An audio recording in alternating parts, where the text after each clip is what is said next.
Ben Fagan here with another episode of Career Cash, the podcast. And on this episode, I'm joined by producer of creative content at Wake Forest, Spencer Rubin. Spencer shares his journey to becoming a self-taught filming and editing mastermind. The work he produces is absolutely incredible, but he didn't start at the top. He's still building and he's learning a lot along the way, and he's here to share it all with you. It's an awesome conversation. Let's get to it.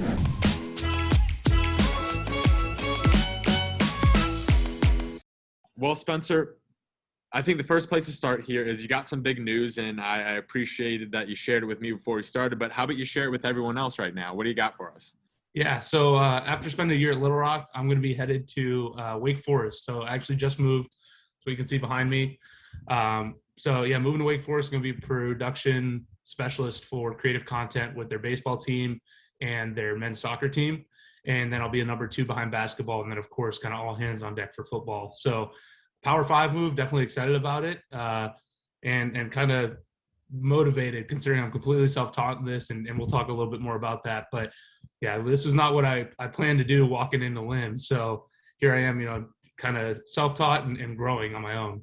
No, that's what I think is so cool, because I remember, videography, filming, and editing was my background. And I remember at some point you asked me, like, hey man, like, could you help me out with Premiere Pro, getting interested? And we were never able to connect on that. And so I apologize for that. But no, you would be the person I would come to for all that stuff, because the stuff that you're producing is out of this world, outrageous stuff, very, very high quality content. So can you talk about that a little bit? Because you said when you're coming into Lynn, this is not what you were doing. What were you doing when you're coming into Lynn, for those of us who don't know, and how'd you get to this point? Yeah, I'll give you a quick rundown of kind of what the thoughts were going into Lynn, what happened at Lynn, and then where I am now. So while I was planning on where I wanted to go to college, my dad was in the hospitality industry. And I said, you know what, I really like this. I'd done a lot of work in it considering he was in it. And I said, where could I go that I could get in hospitality? But at the same time, I had this really great interest in aviation, and not necessarily management, but like flying planes. And Lynn ended up being one of the few places that offered both.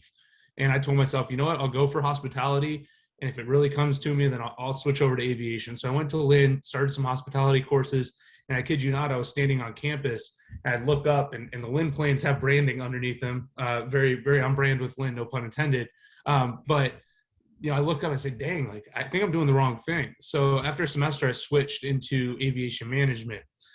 Meanwhile, the whole time in my first week at Lynn, I actually followed one of my good buddies, David Zarlinski, to an interview. I literally tailed him to an interview, and I said, do you think it'd be cool if I came with? Like, I feel like it's a student worker job. He's like, yeah, I don't see why not. So I walked up there and had a quick interview. Literally, it was like 2 questions. Like, you like sports? And I was like, yeah. And he's like, you want to learn what goes on behind the scenes? I was like, yeah, it sounds good. So I started off just kind of working cameras for their productions on the Sunshine State Conference Network, doing scoreboard, learning soccer, learning stats, stat running. And then during baseball season was the secondary color commentator for baseball, which was really cool. And that got me into a little bit of the broadcast stuff. So from there, all 3 years at Lynn, while I was pursuing an aviation management degree, I was also learning a lot about sports information, and gained a lot of experience in that, ranging from producing broadcasts to commentating on broadcasts to writing recaps.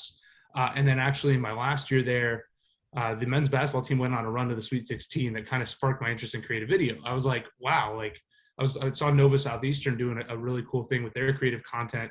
A guy named Tony Price, he's now with the Orioles, doing creative content.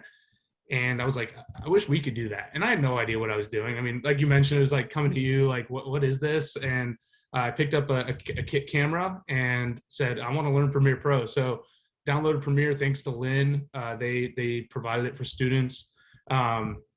Just had to go IT and ask for that at the time, and just started trying to do creative content, shooting on auto, nothing crazy. But in the end of things, the athletes were appreciative, and that's what this is for, right? It's to help the athletes feel happy and help the fans feel like they're part of the team as well. And that's all we were getting was good feedback from friends and family, and it felt good. I look back and I laugh at some of that content. I'm like, what is that? Like, ugh, man. But just in a short span, I was able to learn so much and kind of get kickstarted in sports. So I graduated from Lynn, went to Commute Air, which is a regional airline for United, and they wanted to bring me on as a recruiting specialist. And I said, hey, I looked at your social media, looked at your website, looks like you guys have no video marketing. Is that something you'd be interested in implementing? And really, it was only going to benefit them. I offered to pay for my own equipment. The only thing it was going to cost them was possibly an editing computer and some software. But I said, I'll buy the equipment, blah, blah. So I went and bought another kit camera from Sam's Club and just decided to go for it and started doing some really cool stuff for them, interviewing pilots, flight attendants, maintenance workers, and then also the corporate employees, just to give people a feel of what is commute air. I spent a lot of time there at a slow pace learning how to use a camera. And that was one thing that I found was really important, is how to use a camera, because that's the technical side of it. And then how do you tell stories? And that's the side where you kind of have to mix that creativity with how am I going to share what this person said in 30 minutes and maybe 60 seconds, right? And so that's where I got a really good slow paced chance to learn that stuff. And after about a year, I felt comfortable and said, I want to see if I can get into college athletics. And I applied for a position at UA Little Rock. And I got it. It was kind of a weird situation. I got it, but they were splitting the position in two, and I had to wait 6 months in order to get hired. So I was hired longer than 6 months. I was hired in October and didn't start till June the next year. So it was a very long process. In fact, I was sitting at the Cheesecake Factory in Boca when the guy called me and said, "Hey, we'd like to bring you on board in October, but you have to wait 8 months." It's like, okay. But then COVID hit and it got kind of weird. But I was still on board. One of the cool things is it was in the Sun Belt Conference. They still played a fall schedule. So I got to start off shooting volleyball, doing intro shoots, things I'd never done before. But because I had that experience kind of teaching myself at Lynn, and then that experience both at Commute Air and freelancing a little bit, I was able to confidently operate shoots and productions and things like that. While I was at Little Rock, I also got an opportunity to work a lot of ESPN stuff. I wasn't on air. I was more behind the scenes. So I was running replay for ESPN Plus, directing for ESPN Plus. I actually got to direct a Pac-12 wrestling duel, which was really cool. And then run audio and run graphics. And that's something I had no idea what a real production looked like. And I hopped in that trailer and said, just like I learned video, creatively, why don't I learn this too? So I got a lot of experience at Little Rock doing creative work and production work. And then lastly at Little Rock, kind of COVID started slowing down, vaccine came out. So a little bit more leniency in travel parties, but still had to get tested twice a week. It was quite a bit of fun, sarcastic. But I got tested twice a week and got to travel with the baseball team for the entire season and create a lot of really cool creative content for them. I was featured on the NCAA baseball page a handful of times, 5 or 6 times. And then, just getting a lot of good feedback from fans and family, again, like I mentioned, is really important to us. Something the guys had never had before. So while doing that, I was also producing and managing a production unit at home for our ESPN broadcast. This was the first year they got on ESPN. But in perspective, I took the baseball account from a viewership of about 69,000 views to about 460,000 views from pre-COVID year to after COVID year. So not considering the COVID year where they didn't have anything. Right. And to me, that was huge. And so just after a year at Little Rock, I decided, let's see where my talents can take me. And Wake Forest ended up working out. So as I mentioned before, I'll be working with the baseball team, men's soccer team, and then secondary for men's basketball. And honestly, what got me here was just the fact that I spent so much time with baseball and got a really good grasp and opportunity to share that content, both still pictures and video. But it means a lot to me just because I am completely self-taught. This is something that, to kind of bring everything back full circle, I started walking into Lynn as a student who wanted to do hospitality and aviation and walked out of there with a skill set that the classroom didn't teach me. I got a great education via aviation management and a little bit of hospitality in there with the business school. But I walked out there essentially with 2 degrees, just one's not on paper. And so that to me was really, really cool and gave me this opportunity. I mean, I don't know what else to say. That is just absolutely incredible. The entire time you were talking, I was just getting more and more and more excited because I got to witness some of your growth, in terms of that stuff. But I think you're an example of what this show is all about. It's about, creating your own path, creating your own opportunities. And it's, you don't have to do what you studied in school. Absolutely. If that's your interest, those are your passions, by all means do that. Right. I've said this, a handful of times in past episodes. I'm coming from the journalism background, knowing I didn't want to do journalism, but I saw the value in what I would be able to learn and how I can apply it, right? Every single day. I use the communication skills all the time, the stuff like filming, video editing, all that stuff.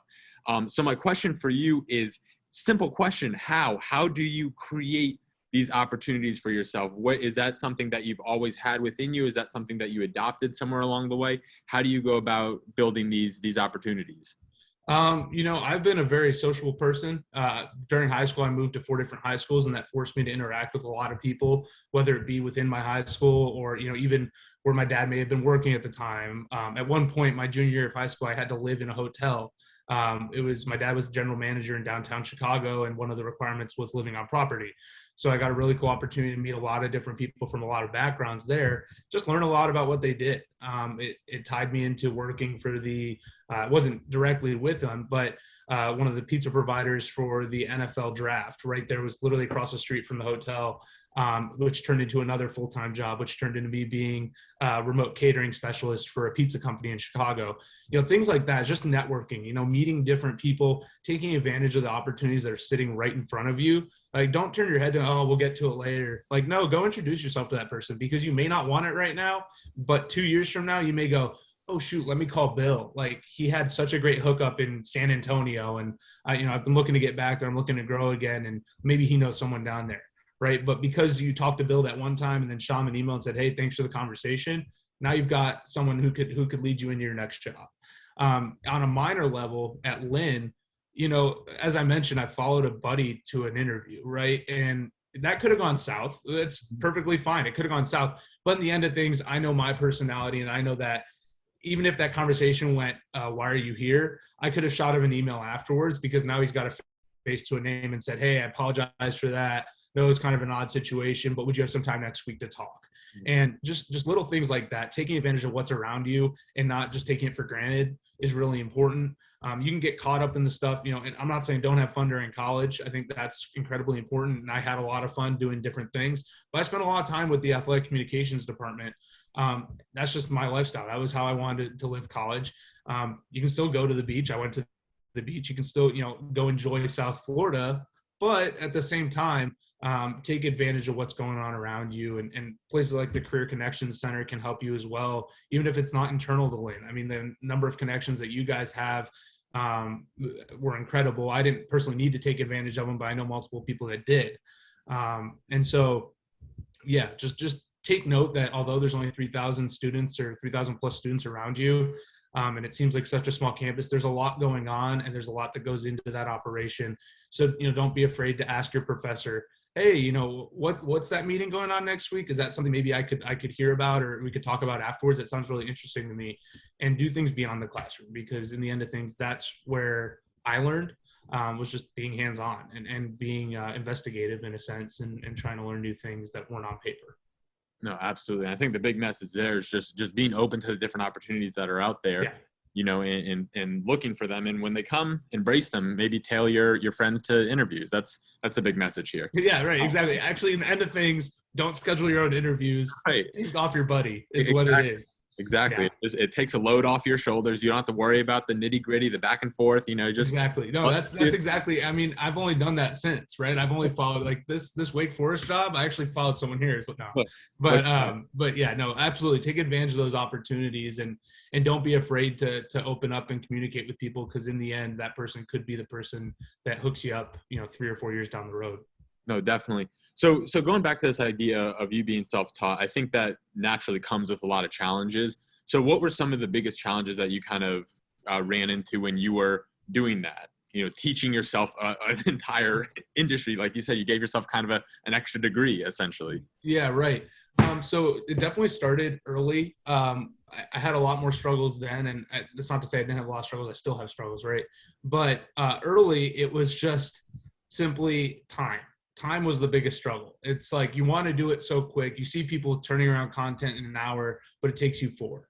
And that's simply because of familiarity. So I just dedicated a lot of time to counter that. When I didn't need to be hustling, I spent a lot of time learning the software, learning the camera. This was starting from that first video I did for men's basketball all the way to, even now, right? Taking time to learn on the side and not in the moment. And so Commute Air, like I mentioned, gave me that opportunity to slow down and learn those items at a pace where it didn't need to be rapid. It didn't need to be turned around. But taking full advantage of the time that you have. You may be sitting on the couch. Why not look up a YouTube tutorial? Why not invest in something that may teach you on the side? Why not reach out to someone in the industry? That's something that I found incredibly helpful recently is, since at Little Rock, I've just reached out to a bunch of people. I mean, in my first time doing video, Ben, you know what a stabilizer is, but a stabilizer is essentially something that keeps the camera level, balanced, and smooth. It's the easiest way to put it in layman's terms. And so I was walking around Nova for I think it was the conference tournament for Sunshine State Conference, and Tony Price had a stabilizer. And I was like, what is that thing? And I literally walked up to him and I said, what is that? Like, what? And I kind of had an idea what it was, but I want him to kind of help me out. And to me, I look back, I'm like, that's kind of embarrassing. But in the end of things, it helped me, right? It helped me grow and whatnot. So some of my struggles, I think from the start was just taking advantage of time. Maybe I think a lot of it also was resources is, I kind of, at some points I felt like, oh, I'm all capped out on videos, right? I'm all capped out on YouTube videos. What can I do now? And in turn, then I had to realize, okay, well, actually I've learned a bunch of base skill sets. How can I build and use two of those at the same time to make something different, right? And learn, and that's where the creativity aspect comes into it. So struggles were absolutely time and resources, I think. Being self-taught, obviously I don't have a teacher showing me. And this is actually at Wake Forest, this will be the first time working with a set of peers that have been doing this as a career for a bit of time. So it's going to give me an opportunity to actually learn from someone else doing it directly. At the same time, bringing my skill set to the table and bringing a little creativity mindset and a business background to the table as well, which, one thing you had mentioned was how you still use your communication skills and journalism skills in what you do.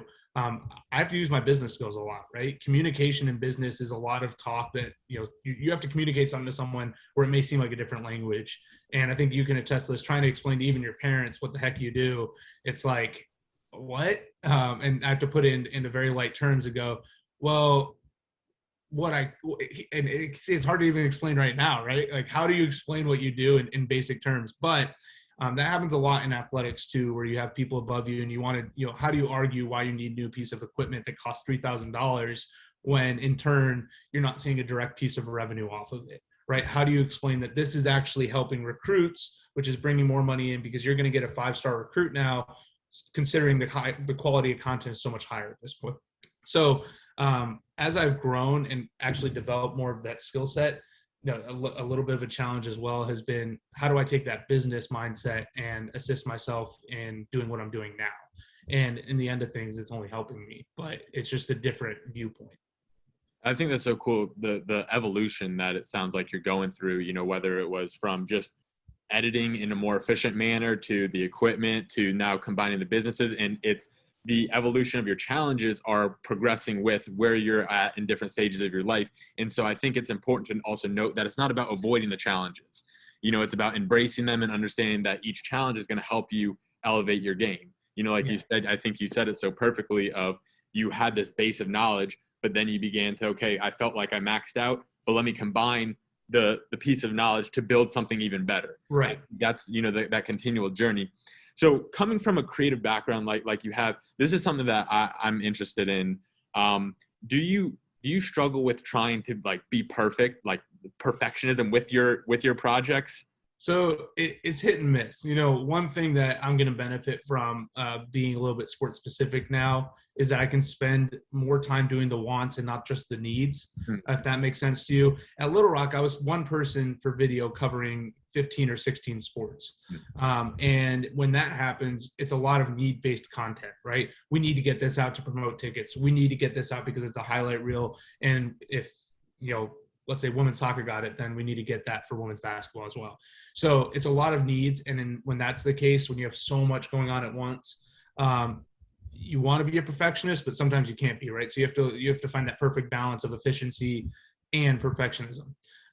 And so I would say now I'm going to be a lot more on myself. I have been this whole time because in a sense I've had to prove myself. I don't have a degree that shows, hey, he can edit videos. No. And then the things, it's my website and my resume that say why I can edit videos and how I edit them. So I have to be a perfectionist in the sense that,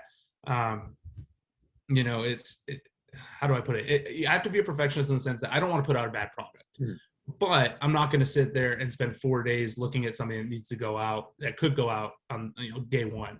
So when I'm having to put out a recap after a game, for example, I have to just get that out. I just have to do an edit and get it out. And part of that's being prepared too. Do I have a template from previous games? Can I do something ahead of time to say, this is what the edit's going to look like? Here's my song. I want my pace to be pretty rapid, and these are what my transitions are going to look like. So if I can get ahead of the game and be prepared, then I'm not going to be mad at myself if I do something and I screw it up. If I just hop into it and I took no consideration to preparation, I'm going to be pretty upset with myself when I look back and there's a black cut in the middle of the video. I'm like, how did I miss that? It's because I rushed and I wasn't prepared for the moment. I recently had someone talk to me about that, and I think being prepared for the moment is so important. And in the end of things, if you are preparing and you are taking the right steps to make sure that does go right, and it goes wrong out of your control, or out of your preparation control, and you feel confident that you actually did take the time to make it right, you know what? So be it. Next time you learn from it, you have to change it. But perfection, definitely. It hits me sometimes. I live with Raina, who also went to Lynn, and she gets so irritated because I'll make a video and watch it 50, 60 times at that night. Like, look, isn't this cool? She's like, yeah, you showed me 4 times already. And I'm like, yeah, I know. Perfection, sometimes it's not in the moment, but definitely after, where I'll sit there and watch my video way too many times and I could have done this better. But in the end of things, it just helps me grow and helps me learn what I could do better down the road. No, absolutely. And the reason why I asked is that's something that I try to keep in the forefront of my mind is same thing that you said. You never try to produce bad content, whether it is, with videos, whether it's with your schoolwork. You never want to try to produce bad content, but especially in the creative realm, it gets so nitty gritty. Video specifically, where you're watching the same clip, the same 5 frames over and over and over and over again to just try to match it just a little bit better.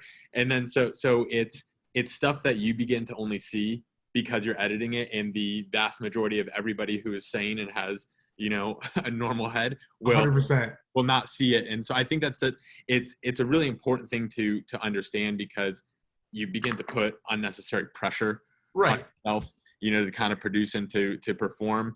So I just thought that was interesting to hear from your perspective how you kind of deal with that and go about it. So before we wrap up here, I do want to hear you've grown so much in such a relatively short amount of time, and you got a big opportunity coming down the pipe for you. So what is it in your mind? Where are you headed? What are you doing all this for? What's the big goal for you, in a few years down the road? Yeah, down the road, I want to be in a position where I'm managing a team, right? One of the big positions I took, one of the big reasons I took this position rather, was because I'm getting an opportunity to watch how someone manages a video department, how someone above that person manages a video department, and so on and so forth. And in the end of things, I want to progress. I still want to be hands-on, but at some point I know that I'm going to want to be more of a, okay, this is how it's going to be, and someone that's more in control and directing other people. I actually, I did have an opportunity to do that. I had a director opportunity along with this position at another university. And when it came down to it, when I weighed it out, I said, you know what, nothing's going to hurt if I spend, so many years learning from peers as someone lower on the totem pole rather than jumping right to the top. Because I can edit, I can shoot, I put out a good product, but do I know how to manage people in this realm? I'd feel confident I could manage a group of people in a restaurant, but I don't feel confident that I could manage a group of people in a production room. And that's what it came down to, is observing what the people around me are doing. And so I guess down the road, one of the end goals for me is I want to be, as this industry grows, I want to get into a vice president or hold on real quick. Sorry, my computer just decided to mess up. It's live TV, folks. Anything can happen. Anything. Exactly. But, down the road, I just want to become, maybe an assistant or associate athletic director of creative content, somewhere where I'm still hands-on. I still may have a primary team like football or men's basketball, but at the same time, I'm helping other people like myself grow. And that's something I still do now. I'm low on the totem pole. I'm a producer of creative content, but one thing I love doing is working with student workers, because that's where I came from. So, we even have high school kids coming into the office here at Wake Forest, where I get to say, oh, one thing that I learned early in my career doing this was don't be afraid to get close to the athletes. Don't be afraid to get up in their face. That's what they're expecting it. You're not, right? They're going to think it's awkward, but in the end of things, they're going to think it's cool because that's exactly what they're looking for. They see a guy with a camera, they want it in their face. Let's be honest. It's a very athlete thing. And so, little things like that, being able to share that information where no one was able to share it to me, is really important to me. So passing the baton and helping people below me is really important. But at the same time, I want to do it right. And I'm trying to put myself in a position where I can learn those skills beyond how to use a camera and how to edit to manage a team down the road. I love that. It's playing the long game, setting yourself up for success, being patient with that. So with every episode, we come to the end and we end it with a segment called Cashing Out. And that's where you leave us with your biggest piece of advice. And I know, so you can pick one. You dropped a lot of, big lessons that you've learned along the way. But if you had to pick one, what would that be to leave the people with a little extra money for the road? I think that the biggest one, and I think it's evident for me, is take advantage of the opportunities. If you're interested, this is just an example, but for me, I was interested in sports and I had an okay chance to play it at the college level, but was I going to play professionally? No. And so I found a perfect medium between, doing what I love and learning about the operations behind what I love. And that was just simply through looking online and seeing a student worker position and then literally following a buddy to a interview. Don't do that. Maybe you should reach out on your own unless you know the person really well. But, just taking advantage of the opportunities. Don't let anything pass by you. If something does interest you, your time at Lynn or your time wherever you are is in the scheme of things short. It's a small percentage of your overall lifetime, and take advantage of it. Don't be afraid and think you'll do it later. Go ahead and ask. If there's a tabling event in the quad area, or if there's a tabling event in the cafeteria area and the student center, stop at that table if it does intrigue you by any means. No one's going to hold it against you if you talk to that person and in the end of things like, oh, actually, never mind. I'm not too interested. I'm glad I had this conversation though. But if you handle it like that, they're going to think it's professional. And if something does come up down the road and you still want to take that opportunity, you didn't burn that bridge. Keep pushing to be better in the end of things. You're only going to do that by taking opportunities, networking, and then, pushing yourself as well.